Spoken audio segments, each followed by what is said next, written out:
Before Revelation, and later on we'll talk about it after Revelation, before his message.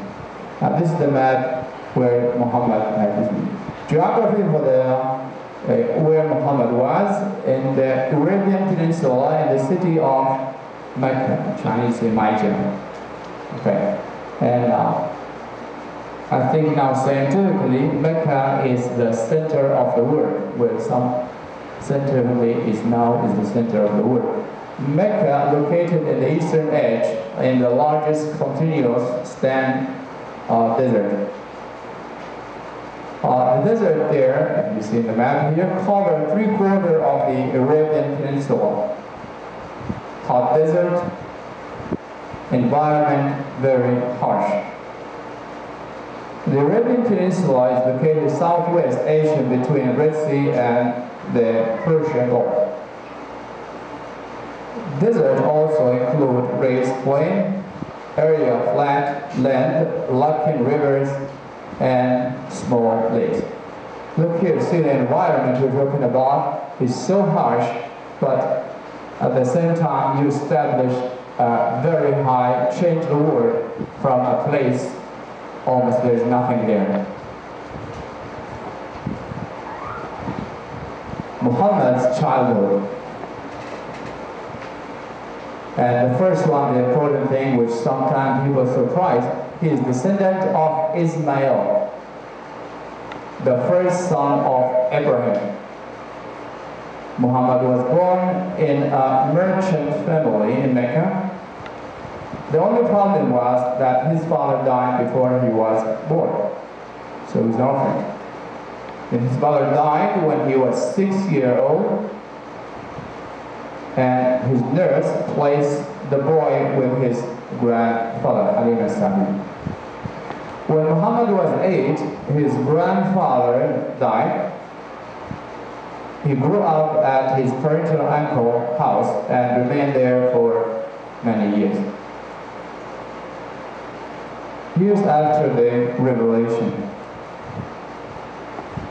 the mission given by the angel Jibreel to Muhammad, when the angel Jibreel appeared, he told Muhammad to prophesy in the name of Lord.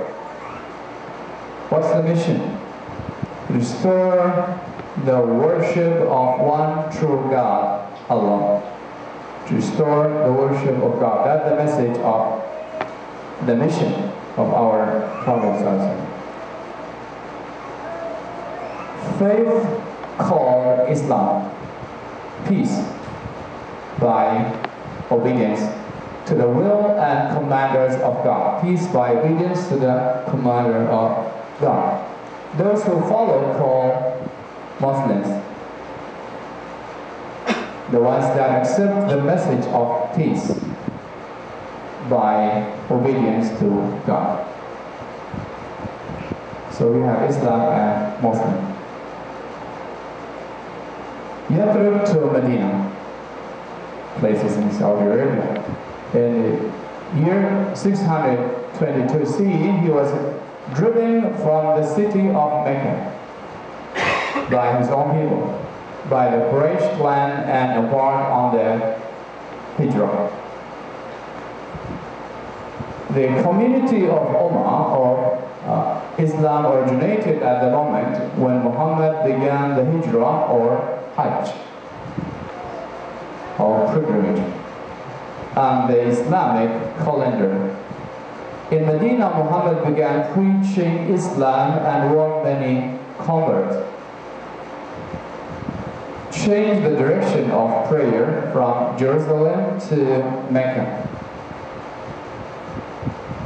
The Meccan continues to fight against Muhammad and his followers, even among his family and friends. Muhammad conquered Mecca. And as you see here, probably everyone knows about it. Skilled military leader. In 630, Muhammad and 10,000 Muslims, which is a small number in a few days, returned to Mecca and forced the city to surrender. See here that Muhammad's way of life. Muhammad forgave the Meccan, destroyed the idols at the Kaaba, and dedicated the shrine to Allah. Is more about Muhammad. This is about his appearance, but actually we don't have any real photo for this prophet. Muhammad, peace be upon him, was of a height a little above the average. He was fair of complexion and altogether very handsome. He did not speak unnecessarily, and what he said was always to the point and without any padding. He doesn't talk any unnecessary. At times, he would make his meaning clear by slowly repeating what he has said. His laugh was mostly a smile. He kept his feeling under firm control.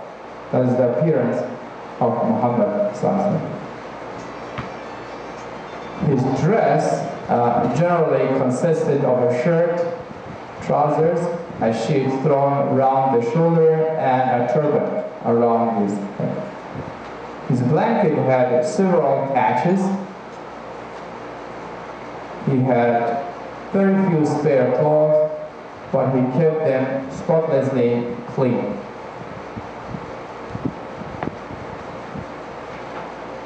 Once he inquired of a person in dirty clothes. So that's what he had already. We talked about his dress. But when he meets someone in dirty clothes, whether he had any income, upon getting a reply in the affirmative, he observed, when Allah has blessed you with His bounty, your appearance should reflect this. Which is sometimes people, yes, I have some money, then it's not bad to wear nice clothes, drive a nice car, have an own house. There's nothing wrong with that. Show God's given on you. You have to show that. But that's what Muhammad had at that time. So when you meet someone, he has something, you can reflect that even on your clothes or whatever, and also share it with someone else. Because in house and belongings, his house was but a hut with walls of unbaked clay and thatched roof of palm leaves covered by camel skin. It contained a rope top, pillow stuffed with palm leaves, the skin of some animal spread on the floor, and a water bag of leather and some weapons. That is the guy who changed the world. Got nothing. These were all his earthly belongings. Besides, cattle, herds, donkey, some land which he had acquired in the later part of his life.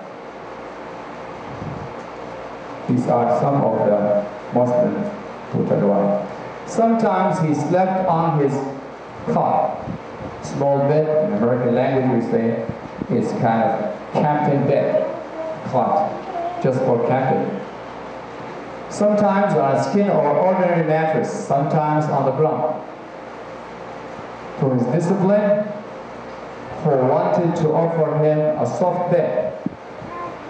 Besides those who someone has money or something, and he wants to offer him something better. Muhammad replied, what have I to do with the worldly things? My connection with the world is like that of a traveler, resting for a while underneath the shade of a tree, then moving on. So life is short, and he described in these lines what his life meant to Muhammad. What have I to do with the worldly things? You want to give me a bed, you want to give me a better standard. My connection with the word is like of the traveler. Short time, take a pause under the tree, have a rest. Resting for a while underneath the shade of a tree and then moving on. That is it. Talk about his family. His wife Aisha radiallahu anha say that there was hardly a day. Here is listen. He was hardly a day in his life when he had 2 square meals. So it's very seldom, almost hard to eat 2 meals a day, just 1 meal a day. This was so, in spite of him being the most beloved ruler of the Islamic states of all time. He just can have 1 meal a day. He had declared unlawful for himself and his family anything given by the people by way of zakat, obligatory donation of 2.5% of saving, or sadaqah, or charity. This is the kind of extremely humble. The virtual king of Arabian and an outlaw of Allah, he never assumed an air of superiority. He used to invite people, be their slaves, servant, or the poorest believer, to partake with him of his scanty meal. Even though he had little thing, but he is not stingy or had to share with even the little thing he had. He did not like people to get up for him. And he used to say, so when people, especially here, when we go to the class, stand out